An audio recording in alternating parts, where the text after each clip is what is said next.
अथ चतुर्थोऽध्यायः। चौथा अध्याय। वाराह कल्प के प्रथम से नवम द्वापर तक हुए व्यासों एवं शिवावतारों का वर्णन। नंदीश्वर बोले, हे सनत कुमार, हे सर्वज्ञ, अब शंकर जी के जिस सुखदायक चरित्र को हर्षित होकर रुद्र ने ब्रह्मा जी से प्रेम पूर्वक कहा था, उस चरित्र को सुने। शिवजी बोले, हे ब्रह्मन, वाराह कल्प के 7वें मनवंतर में संपूर्ण लोकों को प्रकाशित करने वाले भगवान कल्पेश्वर, जो तुम्हारे प्रपौत्र हैं, वैवस्वत मनु के पुत्र होंगे। हे विधे, हे ब्रह्मन, उस समय लोकों के कल्याण के निमित्त तथा ब्राह्मणों के हित के लिए मैं प्रत्येक द्वापर युग के अंत में अवतार ग्रहण करूंगा। इस प्रकार क्रमशः युगों के प्रवृत्त होने पर प्रथम युग में अर्थात चतुर्युगी के प्रथम द्वापर युग में जब स्वयं प्रभु नामक व्यास होंगे, तब मैं ब्राह्मणों के हित के लिए उस कली के अंत में पार्वती सहित श्वेत नामक महामुनि के रूप में अवतार लूंगा।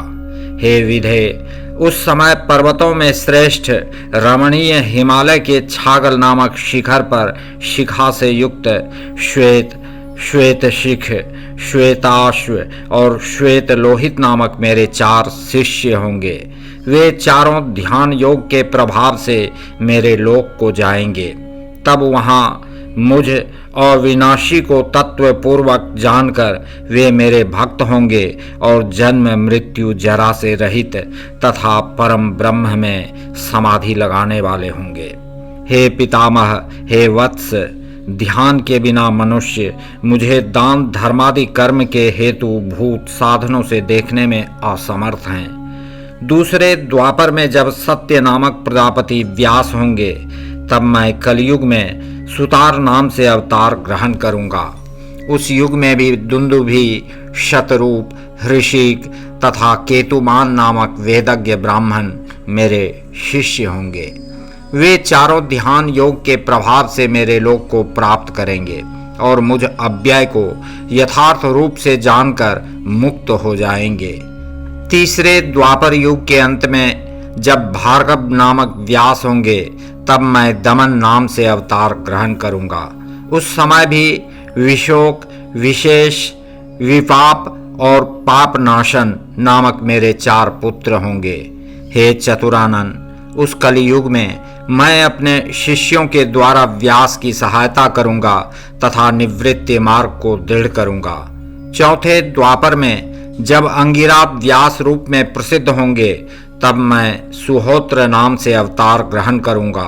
उस समय भी महात्मा योग साधक मेरे 4 पुत्र अर्थात शिष्य होंगे। हे ब्रह्मन, मैं उनके नाम बता रहा हूँ: सुमुख, दुर्मुख, दुर्दम और दुरतिक्रम। हे विधे, उस समय मैं अपने शिष्यों के द्वारा व्यास की सहायता करूंगा।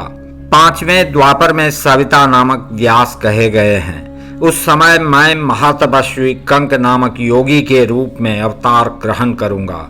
उस समय भी मेरे 4 योग साधक तथा महात्मा पुत्र अर्थात शिष्य होंगे। उनके नाम मुझसे सुनिए: सनक, सनातन, प्रभु, सनंदन और सर्वव्यापी निर्मल अहंकार रहित सनत कुमार। हे ब्रह्मन, उस समय भी कंक नामक मैं सविता व्यास की सहायता करूंगा और निवृत्ति मार्ग का संवर्धन करूंगा। इसके बाद छठे द्वापर के आने पर लोक की रचना करने वाले तथा वेदों का विभाग करने वाले मृत्यु नामक व्यास होंगे। उस समय भी मैं लोकाक्षी नाम से अवतार ग्रहण करूंगा और व्यास की सहायता के लिए निवृत्ति मार्ग का वर्धन करूंगा। उस समय भी सुधामा, विरजा, संजय एवं विजय नामक मेरे 4 दृढ़व्रती शिष्य होंगे। हे विधे, 7वें द्वापर के आने पर जब शतक्रतु नामक व्यास होंगे, उस समय भी मैं विभु जयगिशव्य नाम से अवतरित होऊंगा और महायोग विचक्षण होकर काशी की गुफा में दिव्य स्थान में कुशा के आसन पर बैठकर योग मार्ग को दृढ़ करूंगा तथा शतक्रतु व्यास की सहायता करूंगा एवं हे विधे, संसार के भय से भक्तों का उद्धार करूंगा। उस युग में भी सारस्वत, योगीश, मेघवाह और सुवाहन नामक मेरे 4 पुत्र होंगे। 8वें द्वापर युग के आने पर वेदों का विभाग करने वाले मुनि श्रेष्ठ वशिष्ठ वेद व्यास होंगे। हे योग जानने वालों में श्रेष्ठ, उस समय मैं दधिवाहन नाम से अवतार ग्रहण करूंगा और व्यास की सहायता करूंगा। उस समय कपिल, आसुरी, पंचशिख और शाल्वल नामक मेरे 4 पुत्र अर्थात शिष्य होंगे जो मेरे ही समान योगी होंगे। हे विधे, 9वें द्वापर युग के आने पर उसमें सारस्वत नामक मुनि श्रेष्ठ व्यास होंगे। उस समय वे व्यास जी निवृत्ति मार्ग को बढ़ाने का विचार करेंगे। तब मैं ऋषभ नाम से विख्यात होकर अवतार लूंगा। उस समय पराशर, गर्ग, भार्गव एवं गिरीश नामक मेरे परम योगी शिष्य होंगे। हे प्रजापते, मैं उनके साथ योग मार्ग को दृढ़ करूंगा और हे सन्मुने, मैं वेद व्यास की सहायता करूंगा। उस समय हे विधे, दयालु मैं अपने उस रूप से बहुत से दुखित भक्तों का और स्वयं आपका भी उद्धार करूंगा। हे विधे, मेरा वह ऋषभ नामक अवतार योग मार्ग का प्रवर्तक, सारस्वत व्यास के मन को संतुष्ट करने वाला तथा अनेक प्रकार की लीला करने वाला होगा। मेरे उस अवतार ने भद्रायु नामक राजकुमार को, जो विष के दोष से मर गया था एवं जिसके पिता ने त्याग दिया था, पुनः जीवित कर दिया था। उस राजकुमार के 16 वर्ष का होने पर मेरे अंश से उत्पन्न ऋषभ पुनः सहसा उसके घर गए।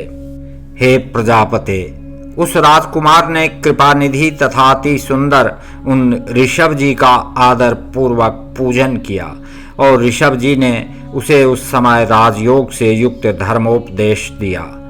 तदनंतर उन्होंने प्रसन्न चित्त होकर दिव्य कवच, शंख तथा प्रकाशमान खड्ग प्रदान किया जो शत्रुओं के विनाश में समर्थ था। तदनंतर दीन वत्सल उन महात्मा ऋषभ जी ने उसके अंगों में भस्म लगाकर कृपा पूर्वक 12,000 हाथियों का बल भी उसे प्रदान किया। इस प्रकार माता सहित भद्रायु को भली भांति आश्वस्त करके तथा उन दोनों से पूजित होकर स्वेच्छागामी प्रभु ऋषभ चले गए। हे विधे, राजर्षि भद्रायु भी अपने शत्रुओं को जीतकर कीर्ति मालिनी से विवाह कर धर्मानुसार राज्य करने लगे। मैंने इस प्रकार के प्रभाव वाले, सज्जनों को गति प्रदान करने वाले तथा दीन दुखियों के बंधु रूप मुझ शंकर के 9वें ऋषभ अवतार का वर्णन आपसे किया।